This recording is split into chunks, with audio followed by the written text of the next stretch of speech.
disclaimer, I'm not saying long distance relationships are easy. They are not easy. If the relationship doesn't work out, I still have my career on deck. I still have my business on deck. We keep it moving.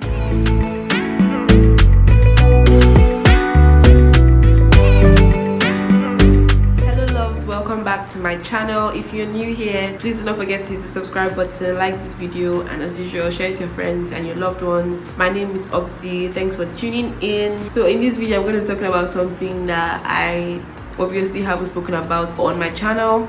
I'm talking about long distance relationships. So I'm not one to really talk about relationships on YouTube because I feel like with relationships it's very subjective. Do what works for you, basically. That is always my motto. Do whatever works for you. There's no one way fits all for relationship because people are different. But with long distance relationships, it's very interesting to me because I've actually looked at it from a different coin. First of all, I'm going to say that I prefer long distance relationships. I mean, for a start, obviously I wouldn't want my marriage to be long distance, but I'm much more open to long distance relationships than actual relationships where we are in the same place, the same city. I mean, they both have their pros and cons, but for the purpose of this video, we're going to stick to just long distance relationships. I'm going to start by saying that long distance relationships just helps me get clarity on whatever I'm doing. Like, it helps me put things in perspective. You have more self-control. Everything is more intentional because you have to give it your time. You have to put in the effort. You have to communicate more. You have to literally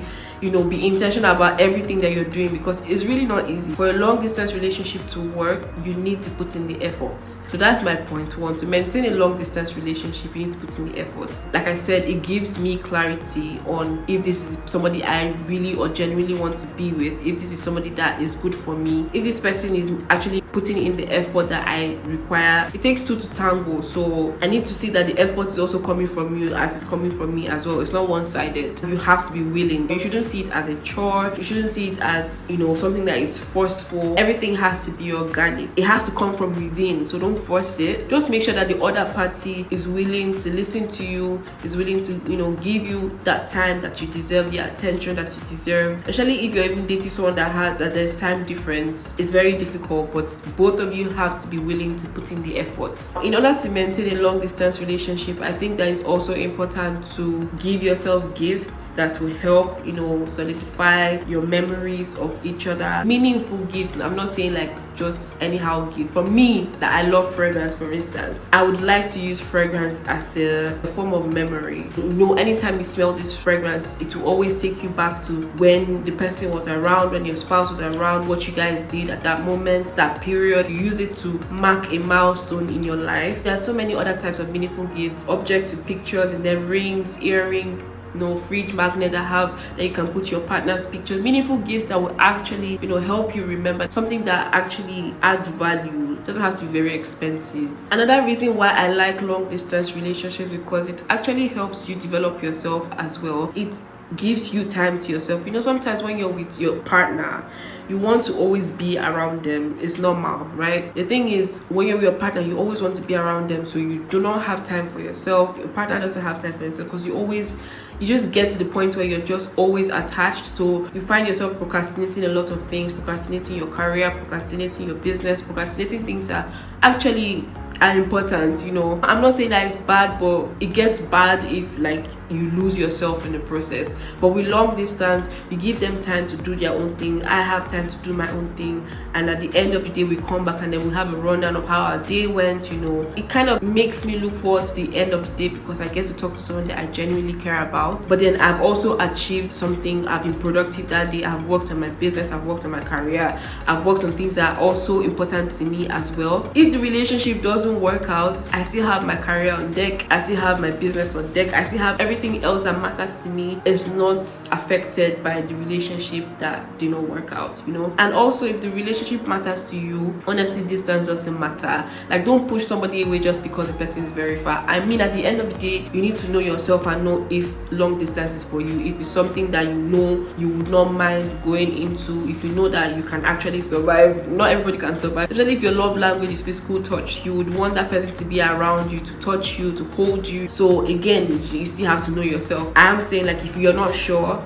give it a chance, give it a try. Distance is never a barrier. If you genuinely care about the relationship, don't push the person away, don't avoid the person's calls, don't avoid the person's messages. What do you stand to lose? If it doesn't work out, it doesn't work out, and we keep it moving. Make sure that you're using your head as well when it comes to relationship. During the day while you're at work and while your partner is at work, you can share like important things that have happened to you that day, things that are exciting. You know, let's say for instance you had a presentation and it was very nice, it went well, was successful. You can text, oh babe, it actually went really good, I'm really excited. You know, moments of joy like that, it really helps your relationship grow. That one person that you can actually talk about everything and anything. You know, when you're happy, you can talk about it with the person. When you're sad, you can talk about it with the person. And you know, those times where you share moments of joy with your partner, it kind of helps you guys feel very close, even though you guys are far, because you know what the person is up to, you know what your partner is up to, you know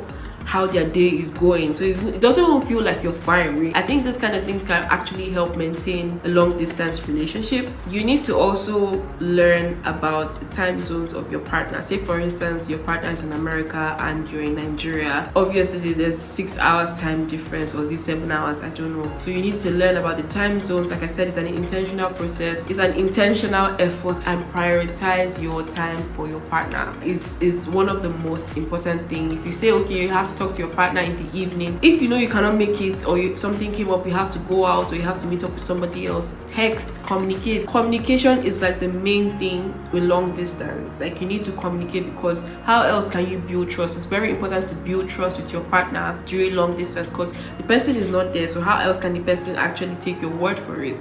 You know, this is the time to prove yourself that, listen, my word is my word, my yes is my yes, and my no is my no. So prioritize your time and make sure that you communicate. Even if you don't have time, if maybe the day is very crazy, you're busy, tell the person. Like I said, it builds trust, and you need that trust in long distance relationship. You have to make your partner trust you, and this comes by communication. You know, this comes by transparency, sincerity, like honesty. There's so much more than just, you know, love. There's a lot more things that would keep and sustain a relationship. With building trust, you know, those times where you're trying to call your partner and your partner is not picking, and you're, you know, as an overthinker like I am, like you're wondering, who is he with, like what's he doing, like why is he not picking up my calls? Before you start making your mind race and jump into conclusions, call yourself back to order. Because yes, we're human beings and we overthink things. Call yourself back to order and give yourself time and your partner time to come back to explain why he or she was not able to pick up your calls, why he or she was not able to reply your text messages. At least give them the chance to explain, as long as they come back to explain. You know, I'm not talking about those ones that will not even explain and want to sweep on that carpet. No, those ones are just stupid.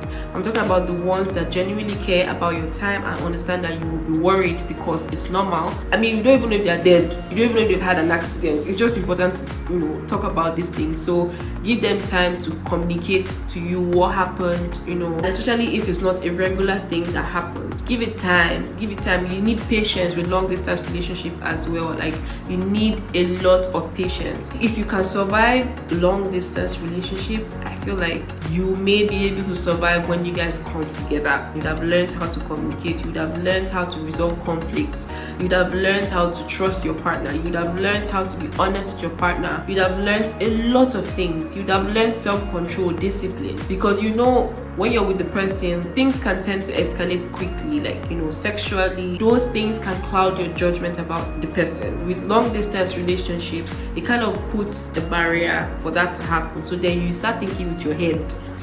Before you start thinking with any other part of your body, you use your head first. So you're able to analyze different situations. You're able to, you know, analyze your relationship to know, okay, is this one for me? Is this something that I would like to tolerate? So it kind of helps you also control yourself a lot. Being able to be loyal to your partner, obviously the person is not around you. The self-control is discipline. So it really helps. It trains you. So eventually when you guys get together in the same space, I think these things will be easier. It might be easier, at the same time it can go sour. With communication, it's not really about how much or how often you guys talk. It's about the quality of your conversation. So what are you guys talking about? How do you feel after the conversation? How does talking to this person make you feel? That is what you should really lean onto. That's what you should hold on to, instead of we talk at 1 a.m, 2 a.m, 3 a.m for every hour. Listen, it's not about that. It's just your conversation should be meaningful. Your conversation should have an impact on yourself. Talk about things that are going to benefit your relationships. That's what really matters. Of course there's banter here and there, but I'm just saying focus more on the quality of your conversation. There are some conversations that are just dead. So why you probably be going astray. If I am in one, I feel like the exciting part would be making plans to visit each other, making plans to travel to see each other, because then you can actually put in the extra effort to plan different activities that you can do together to enjoy your time together, because you want to make every hour count when you're with your partner, especially when it's long distance. Always want to cherish every moment that you spend with this particular person. So I feel like that is something that's very exciting, and I actually love those kind of things. It ignites the fire in your relationship. Enjoy the process, enjoy the journey of your relationship. Talk through your challenges, talk through your struggles. I don't like texting because I feel like with texting it can be easily misinterpreted. You can read it in a different tone and to cause a different reaction. So I rather just make my phone call. If there's any conflict whatsoever or any argument or misunderstanding, let's talk and you guys can express yourselves respectfully. But with text messaging, sometimes you're not even reading the other person's response and you're just picking out one word or one sentence to make out of it and turn it into a whole blunder, and it's just chaotic. Yes, long distance is a challenge. I know it is a challenge and it's not for everyone, but I feel like it's not going to be a challenge when both of you are working together to make it something meaningful in future. So look at the big picture. Do you hope to get married to this particular person? Are you just dating for the fun of it? Look at the bigger picture and focus on it. As long as you know that you're doing it with someone that wants to be in it with you as well, that is the most important thing. As long as you're doing it with the right person, as long as the person is worth it. Don't focus so much on the distance, on the little things like physical touch, because guess what, you can actually be together and get married and something, maybe work, can take your partner away. It's still long distance. So long distance can come in at any time, before, during, after. It literally can come in anytime. Maybe your partner has to leave the country, for work or something. He or she has to stay 5-6 months away from home. How do you want to make it work if you are not a long distance kind of person? Don't focus on just the physical aspect. Sometimes we're so focused on physical touch. I need to touch my partner, I need to touch my partner, or if I'm not with my partner, he's gonna cheat or she's gonna cheat. It means you're not ready for a relationship, because guess what? Even if you're with your partner physically, the person can still cheat if they want to cheat. Long distance really doesn't stop anyone from cheating. Neither does being in the same space stop anyone from cheating. It is all personal conviction. If you're at a phase where you want to settle down with one person, you want to be with one person, then why are you thinking of cheating? Why are you also thinking of your partner cheating? Sometimes we project all our insecurities on the next person. It just means that your head is not at the right space at the moment. If you're projecting your fears, your insecurities based on your past, then you're not ready, you've not healed fully. So my final point in this whole video is that when you can learn to trust, to respect, to love your partner from a distance, no matter how many kilometers or miles or seas you guys are away from each other, whenever you guys come together, you guys will be unstoppable. As long as you have respect, love and trust for yourselves, you will be unstoppable. I'm not saying those are the only things, but those are the core things that would hold your relationship firmly. So respect, love and trust, you're able to communicate properly, you're able to prioritize your time with the person, you're able to respect the person's presence, but just make sure that you don't lose yourself in the process. Focus on yourself as well, focus on your career as well. Don't neglect that because you're in a relationship. These are important parts of you. Make sure you're building yourself alongside your relationship. Make sure you're building your career. Disclaimer, I'm not saying long distance relationships are easy. They are not easy. I kind of prefer long distance relationship because sometimes when we're together in the same space, you don't tend to put in as much effort. Well, a bit relaxed, you know, oh, I can see you tomorrow, okay, we can do it tomorrow, we can do it next tomorrow. Whereas if you're in a long distance relationship, every time counts for us. Let me stop rambling. I think I've made my point clear. If you have other tips on how to maintain long distance relationships, please drop it in the comment section, because it's kind of interesting to know what works for different people, especially when it comes to relationships. You know, it will probably help me and probably help other people as well. So let me know your thoughts in the comment section. If you like this kind of video, of course, hit the like button, subscribe if you're not subscribed, and I'm going to see you in the next one.